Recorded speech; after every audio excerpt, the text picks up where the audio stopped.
Hi everyone, నమస్తే. Welcome back to our channel అండి. నేను మీ ఉషా. ఈరోజు మనం ఈ వీడియోలో కరకరలాడే చిప్స్ని బొంబాయి రవ్వతో ఎలా చేసుకోవాలో చూపించబోతున్నానండి. చాలా క్రిస్పీగా ఉంటాయి. ఇప్పుడు మన పిల్లలకి స్కూల్ ఓపెన్ చేసేసారు, వాళ్ళకి స్నాక్స్ పెట్టాలి కదండి బాక్స్లో. ఇలా మనము ఈ చిప్స్ పెట్టామంటే వాళ్ళు ఎంతో ఇష్టంగా తింటారండి ఈ స్నాక్స్ని. చాలా క్రిస్పీగా ఉంటాయి, చేసుకోవడం కూడా ఈజీ. చూసారు కదా ఎంత క్రిస్పీగా ఉన్నాయో.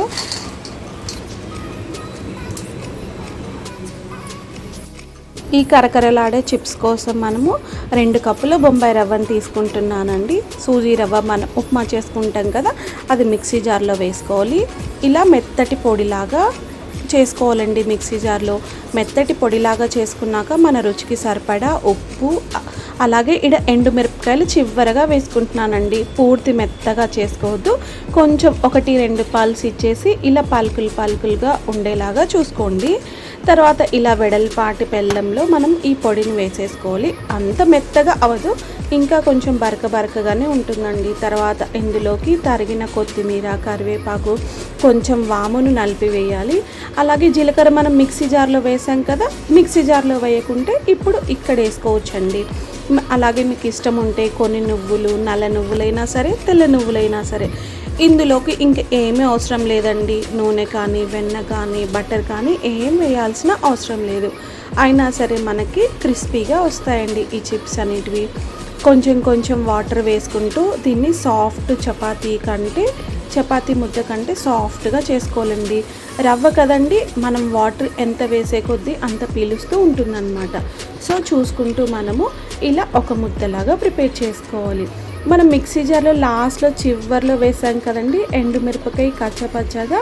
సో ఇక్కడ పిండిలో చూడండి ఎంత అట్రాక్ట్గా కనిపిస్తుందో, చూసే కూడా బాగా అనిపిస్తుంది. అందుకని చెప్పి ఇలా చేశాను. అలాగే 1 టేబుల్ స్పూన్ ఆయిల్ ఇక్కడ పిండి మొత్తానికి అప్లై చేసేలాగా ఉంచేసి, ఈ పిండి తడి ఆరవనివ్వకుండా ఒక తడి నాప్కిన్ని ఇలా చుట్టి పెట్టి ఉంచాలండి ఒక హాఫ్ అన్ అవర్ తర్వాత చూపిస్తున్నాను పిండిని. చూడండి ఇలా మృదువుగా తయారవుతుంది. పూర్తి గట్టిగా ఉండకుండా చూసుకోండి. ఒకవేళ గట్టిగా ఉందనుకోండి, ఇప్పుడు ఈ స్టేజ్లో కేవలం తడి చేతితోటి మనం పిండిని బాగా మర్దనా చేసుకుంటే ఓకే అయిపోతుందండి మనకి చిప్స్ అనేటివి చేసుకోవటానికి. సో మనకు కావాల్సినంత పిండి ముద్దను తీసుకొని మిగిలిన పిండి తడి ఆరిపోకుండా ఇలా నాప్కిన్ చుట్టి పెట్టి ఉంచాలి. మరి మనం దీన్ని పొడి పిండి చల్లుకుంటూ, గోధుమ పిండి చల్లుకుంటూ పెద్ద చపాతీలాగా చేసుకోవాలండి. మందం చేసుకోవద్దు, అలా అని పతలాగా చేసుకోవచ్చు.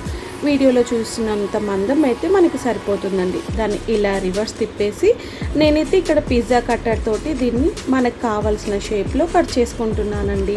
నేనైతే డైమండ్ షేప్లో కట్ చేస్తున్నాను.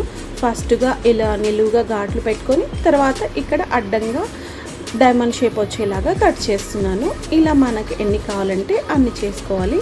ఇలా ఈజీగా రావటానికి ఇలా అట్ల కాడతో తీసాము అంటే ఈజీగానే వచ్చేస్తాయండి మనకి.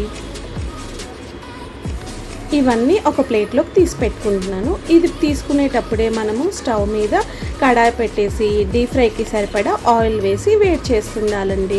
అది వేడెక్కే లోపల ఇక్కడ మరో చపాతీ కూడా ఇలా బైట్స్ లాగా చేసేసుకుంటున్నాను అనమాట. ఇలా పెద్ద చపాతీ లాగా చేసేసుకొని వీటిని కట్ చేసుకోవటమే. ఆ లోపు ఇక్కడ వేడిగా అయిందండి ఆయిల్.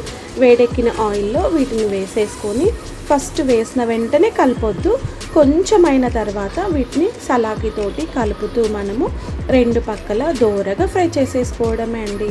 చాలా ఈజీగానే అయిపోతాయండి ఈ కరకరలాడే చిప్స్ అనేటివి.